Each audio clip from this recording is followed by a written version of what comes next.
Hydrogen বোমার সফল পরীক্ষা চালিয়ে বিশ্বকে চমকে দিয়েছে চীন। তবে এই বোমা পারমাণবিক নয়, এটি নতুন প্রযুক্তির মাধ্যমে তৈরি একটি ক্লিন এনার্জি বিস্ফোরক। চীনের রাষ্ট্রীয় জাহাজ নির্মাণ সংস্থা CSSC এর 705 গবেষণা ইনস্টিটিউট বোমাটি তৈরি করেছে। বোমাটির ওজন মাত্র 2 কেজি। এতে ব্যবহৃত হয়েছে ম্যাগনেসিয়াম হাইড্রাইড নামের একটি কঠিন হাইড্রোজেন ভিত্তিক উপাদান, যা প্রচলিত ট্যাঙ্কের তুলনায় অনেক বেশি হাইড্রোজেন সংরক্ষণ করতে পারে।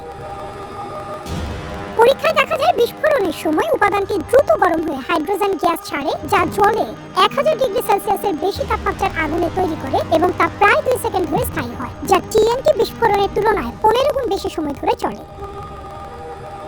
বিস্ফোরণে তৈরি তাপ সহজেই অ্যালুমিনিয়াম গলিয়ে দিতে পারে এবং বিস্ফোরণের তীব্রতা নিয়ন্ত্রণ করে নির্দিষ্ট এলাকায় সমান ধ্বংস ঘটাতে সক্ষম হয়। Journal of projectile Rockets missile and guidance পত্রিকায় প্রকাশিত এক গবেষণায় বলা হয়েছে, পরীক্ষার সময় বোমার 2 মিটার দূরে চাপের পরিমাণ ছিল 428.43 কিলোপাস্কাল। বিশ্লেষকরা বলছেন, আমেরিকা, তাইওয়ান সহ দক্ষিণ চীন সাগরে ক্রমবর্ধমান সামরিক উপস্থিতির পরিপ্রেক্ষিতে এই ধরনের উন্নত প্রযুক্তির অস্ত্র চীনকে কৌশলগতভাবে আরও শক্তিশালী করবে।